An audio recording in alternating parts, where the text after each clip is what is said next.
The Nanodos Podcast. The Nanodos Podcast. The Nanodos Podcast. The Nanodos Podcast. The Nanodos Podcast. The Nanodos Podcast. The Nanodos Podcast. The Nanodos. You've been Nanodos.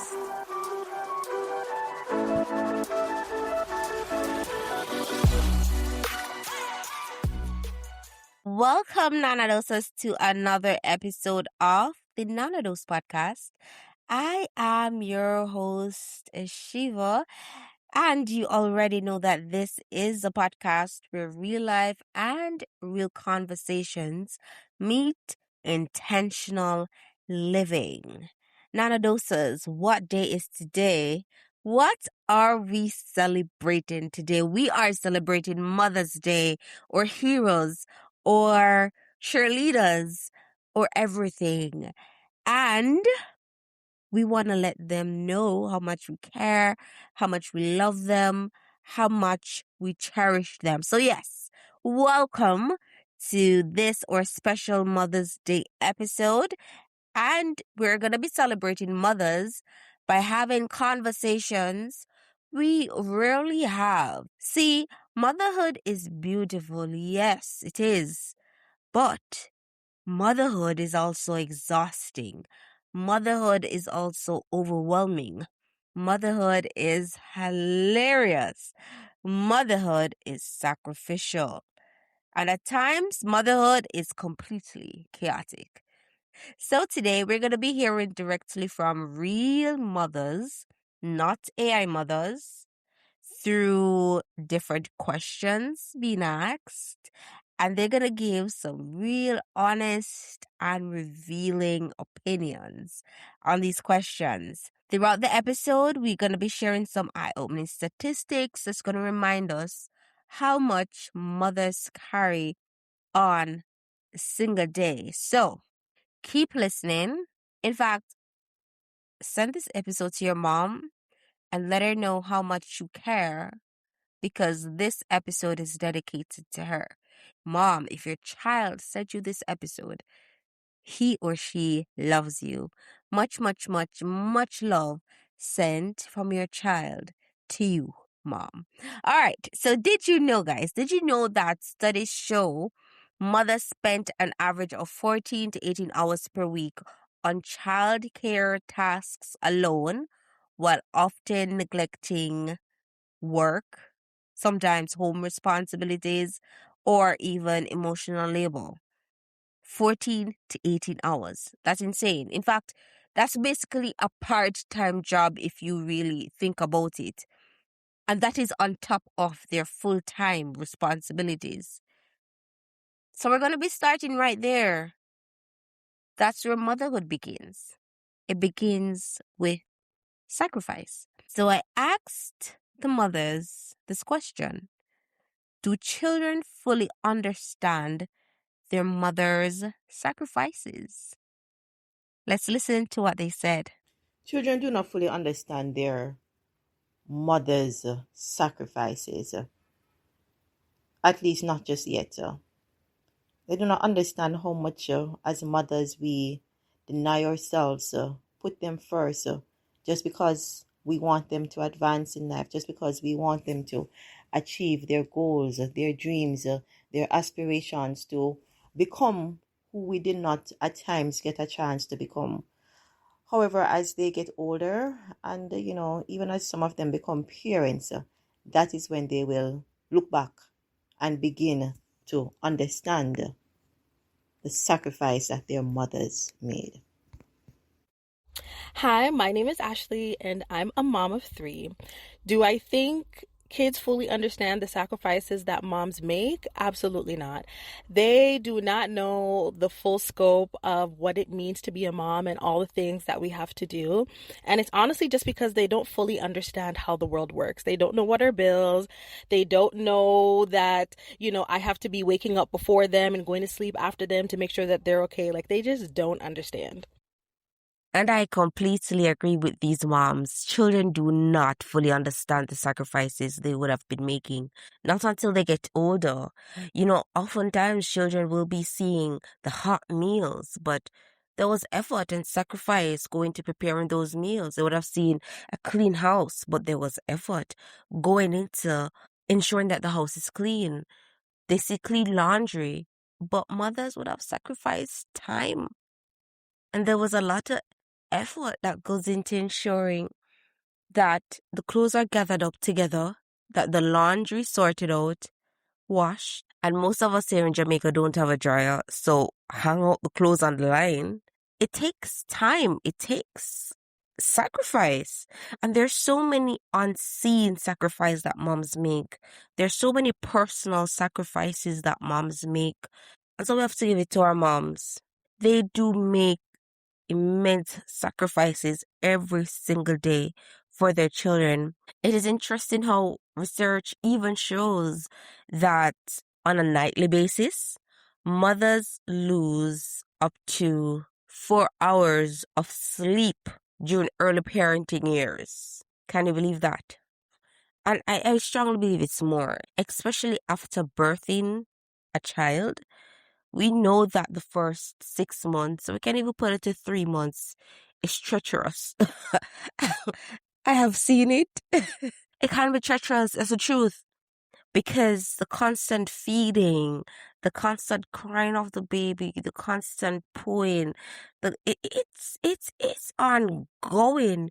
And if moms don't have a community, especially immediately after that child would have been delivered, I don't know. I don't know how she makes it out. Kudos to every mom who would have endured that season of motherhood. So, mommies, finish this sentence.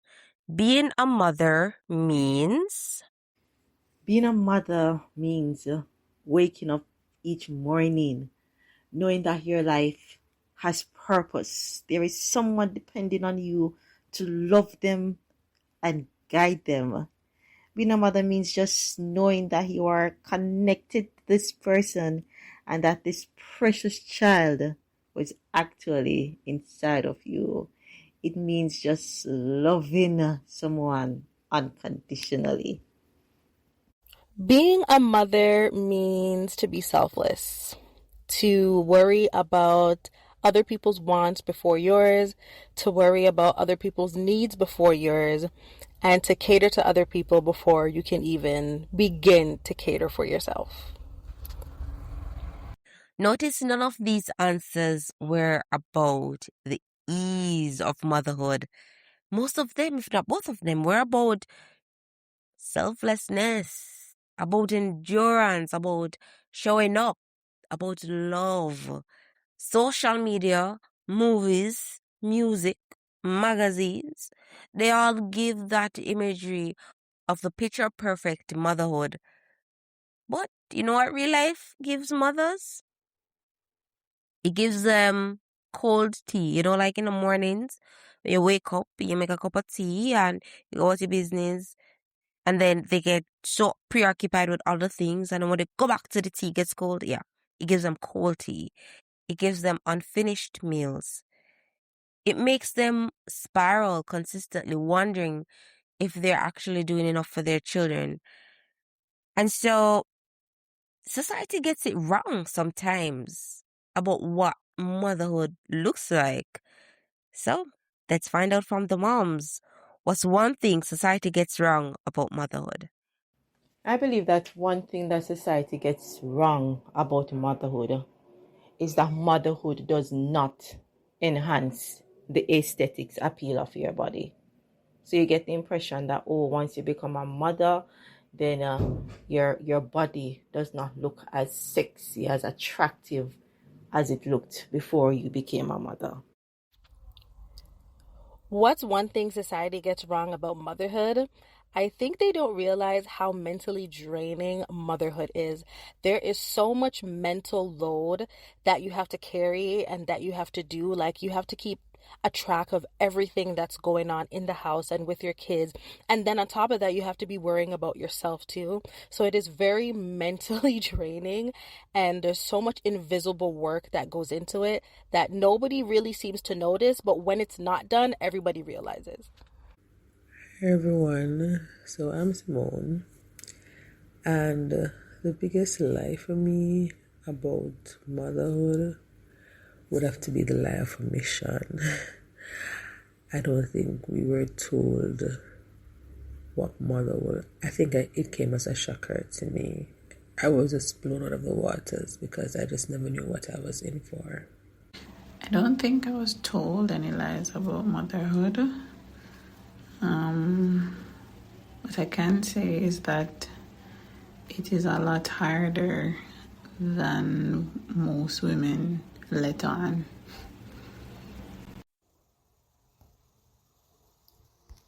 The biggest lie about motherhood is that it comes naturally. Well, for some people it does, but not for everyone. And moms, I totally agree with you.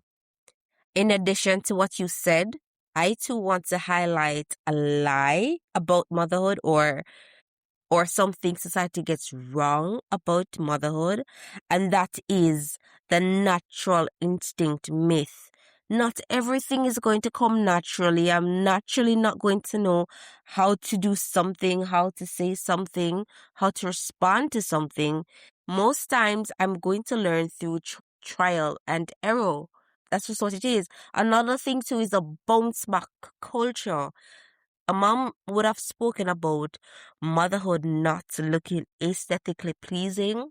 Firstly, I must say, mothers are beautiful throughout pregnancy and after pregnancy. However, let's be honest, motherhood does change your body. And so it is so unfair that society expects moms to bounce back after 3 to 6 months. You're supposed to look like what you look like before you were carried a whole human being.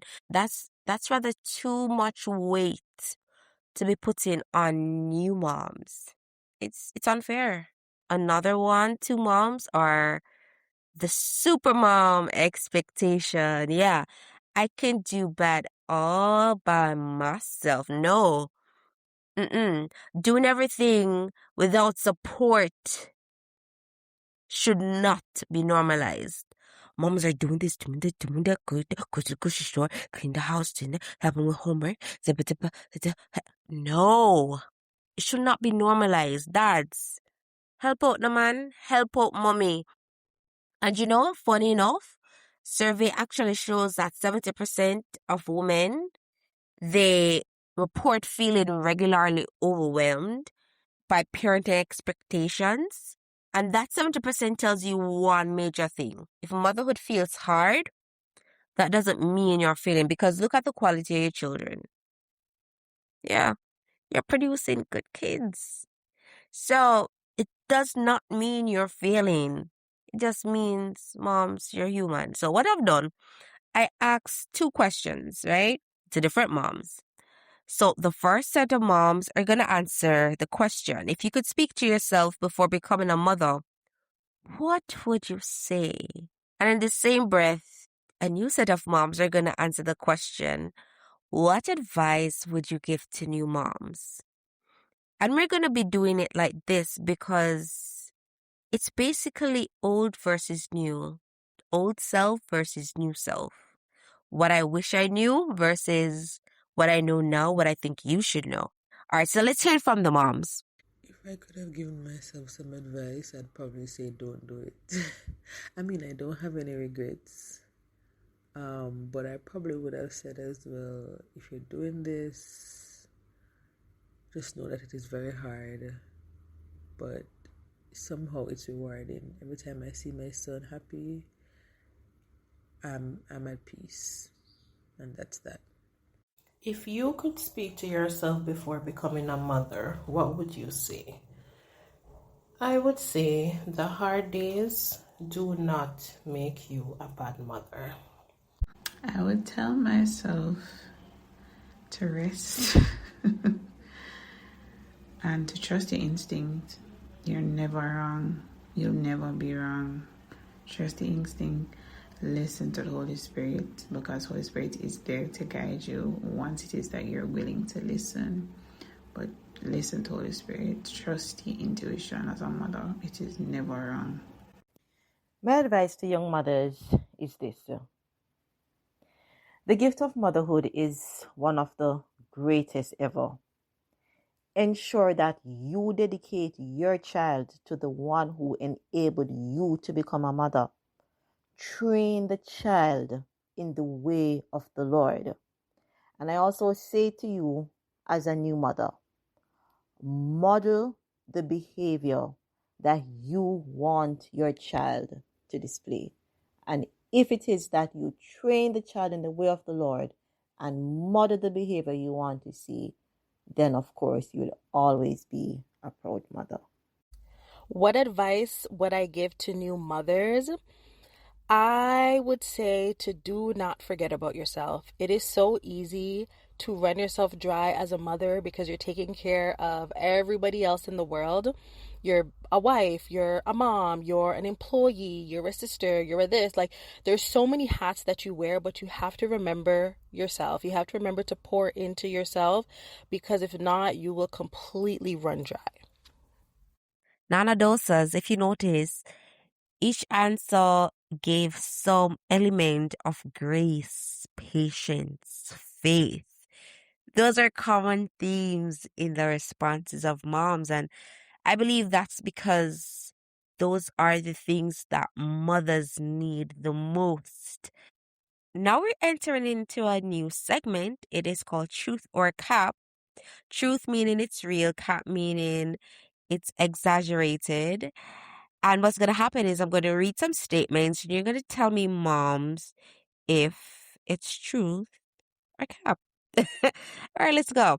So mothers can tell which child is lying just by their footsteps. Cap. That's cap. Mm-mm. Moving right along. Every mother has hidden snacks she refuses to share. Truth. My mom, yes, mommy, I'm calling you out. There are some snacks that she really loves. And she knows that if she puts them into the kitchen cupboard, we're gonna eat it. She she keeps them in the room to ensure that, of course, she's the one that eats it at the time she wants to eat it. You know what I mean? All right, moving on. Moms know exactly who their favorite child is. I know I'd ask the moms this question in the segment coming up. You're going to hear what the moms say, but for me, I think this is truth. Moms do have a favorite child. Statement number 4. Sometimes go ask your father is just a strategic deflection. 100% truth. What? Of course that's true. Mothers have pretended not to hear their child at least once for peace of mind. Listen, I'm an aunt and I've done that. So imagine moms. That has to be true. That has to be true. So what I want you to do, if your mom's around, hey, pause the episode, ask your mom, is this truth or cap? And let me know your responses. Do not forget to subscribe to the Nana Dose podcast. Share this podcast. Send it to somebody who you love. I have to remind you, because it is said that people tend to forget things easily these days. So I'm putting that right there just so you can remember. Now, behind every graceful mother is at least one parenting moment she hopes no one remembers. So, moms, confess something funny you've done as a mother. Something that's very funny to my children that I tell them is that yes, I was very much skinny when I was growing up, and never like to eat food. So that has become a counterback sometimes. They can't believe that, oh, mommy, you were really skinny. She asked for a sibling, so I told her my eggs are dried up. She didn't understand, so I had to explain it to her, that mommy can't have any more kids. Her eggs are dried up. She was just looking as if, what is mommy saying?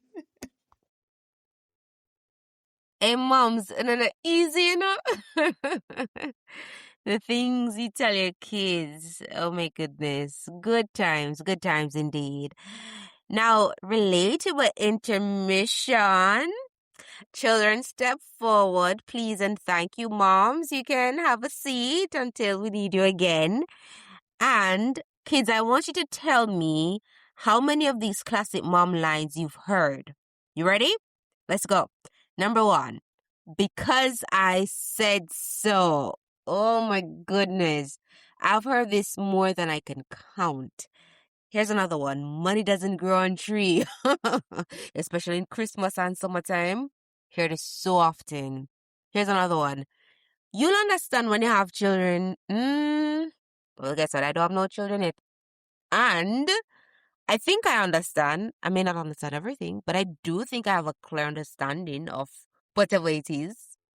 I do. Last one. Ready? Close the fridge. Oh my goodness. Growing up would have heard this one so often. JPS, the light bill. Yeah, man. Close the fridge is definitely a common one. Now we're entering into our final question for our moms. And that is, what is your unpopular motherhood opinion?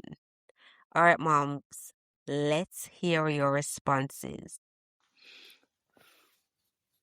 I always let her clean up after herself. I don't care where, when, how. Once she makes a mess, she has to clean up after herself. I always tell her, you make a mess, you use something, you finish with it, you put it back. If you make a mess, you spill something, you clean it up. So this is what she learned from a young age, to clean up after herself. An unpopular motherhood opinion for me is that I am not your best friend. I am your mom. So yes, you are to be comfortable enough to come and tell me whatever issues you're having, happy moment, sad moment, but I am still your mom. I still have to instill discipline. I still have to give curfews. I still have to give punishments. And all of that, with all of that, I can't be your BFF. So. And the people, nanodosers, please let me know.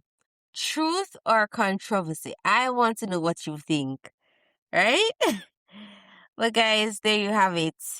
This was such a fulfilling episode. I thoroughly enjoyed reaching out to these moms. I laughed so many times that I could count while editing. And just putting this episode together. It was such a pleasure for me. I hope that moms listening out there, you feel loved today. I hope that you may have all that you need to succeed at motherhood. Thank you so much for the strength no one sees, the love no one can measure, and the sacrifices you've made. Kids, I want you to do me a favor. Be specific today. Instead of just saying Happy Mother's Day, tell mommy, thank you for worrying about me. Thank you for praying for me. Thank you for giving up X so I could have this. Thank you for picking me up after school and dropping me off to school. Thank you for everything you have done for me over the tenure of my life so far. Thank you for being my mom. And to all the mothers, firstly, who participated today, Happy Mother's Day. Happy Mother's Day. To every other mother, Happy Mother's Day. Now, the best for last, I said, my mommy. Hey, Happy Mother's Day, mom. Mwah, mwah, mwah, mwah. I love you, your children love you, and of course, we have to put you on a pedestal today. So I'm just asking you, mommy, dad, you sit back, relax, and be pampered. Guys, this was again such a great pleasure. You know, I am your host, Shiva. Thank you so much for listening. You've been Nanodosed.